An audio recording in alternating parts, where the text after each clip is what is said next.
Depression నేను doctor Nagarajita, consultant psychiatrist, Nalgonda scan centre and speciality clinics అండి.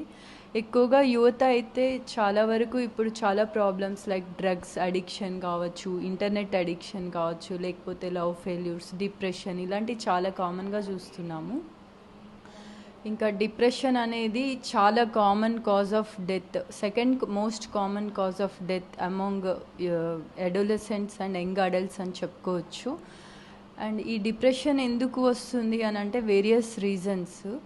అది ఎప్పుడు ట్రీట్మెంట్ జరగాలి, ఎప్పుడు మనం ఎవరిని అప్రోచ్ అవ్వాలి, ఏంటి దాని లక్షణాలు ఏంటి అనేది కూడా జనాలకి పెద్దగా అవగాహన లేకపోవడం వల్ల దాని రిజల్ట్స్ అనేది మనం చూస్తున్నట్టయితే సూసైడ్స్ కానీ లేదంటే అలాంటివి చాలా మనం చూస్తున్నాము. ఇంకోటి అలా డిప్రెషన్ యొక్క లక్షణాలు ఏంటి అని అంటే లో మూడ్, అది 3 రకాలుగా ఉంటుందండి. మైల్డ్, మోడరేట్ అండ్ సివియర్ ఉంటుంది. చాలామంది ఏమంటారంటే అరే కౌన్సిలింగ్ చేస్తే డిప్రెషన్ తగ్గిపోతుంది అని చెప్పేసి కౌన్సిలింగ్ చేస్తారు. డెఫినెట్గా కౌన్సిలింగ్ అయితే హెల్ప్ అవుతుంది, కాదనను. బట్ మైల్డ్ కేసెస్లో అయితే కౌన్సిలింగ్ వరకు సరిపోతుందండి.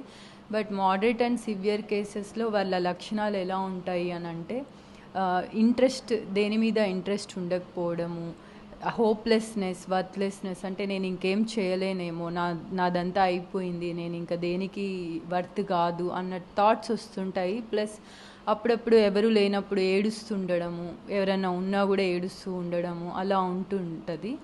ఇంకోటి సివియర్ కేసెస్లో అయితే సూసైడల్ ఐడియేషన్స్ కూడా ఉంటాయండి. అంటే చనిపోతే బాగుండు, నేను ఇంకా బ్రతికి ఏం చేయాలి, ఇట్లాంటి ఆలోచనలు ఉన్నప్పుడు కౌన్సిలింగ్ డెఫినెట్గా నెససరీయే, కానీ మెడికేషన్స్ అయితే కంపల్సరీ అవసరం ఉంటుందండి. ఇంకోటి ఈ డిప్రెషన్ అన్నది ఎందుకు వస్తుంది అంటే ఇప్పుడు యాజ్ థైరాయిడ్ అలాంటి ప్రాబ్లమ్స్లో ఎలా అయితే మనము హార్మోనల్ ఇంబ్యాలెన్స్ ఉంటుందో, డిప్రెషన్ కూడా బ్రెయిన్ బ్యాలెన్స్ చేసుకోలేదు. న్యూరోకెమికల్ ఇంబ్యాలెన్స్ వల్ల సెరోటోనిన్ లెవెల్స్ పడిపోవడం వల్ల డిప్రెషన్ అనేది కాజ్ అవుతుంటుంది.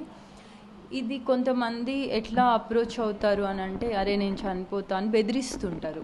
వాళ్ళేంటి సెకండ్ పర్సన్ కొంచెం మంది ఏంటంటే అరే వీడూరికే బెదిరిస్తాడు అని వదిలేసి సీరియస్గా తీసుకోరు. బట్ దాన్ని ఏమంటారంటే క్రయింగ్ ఫర్ హెల్ప్ అంటారు.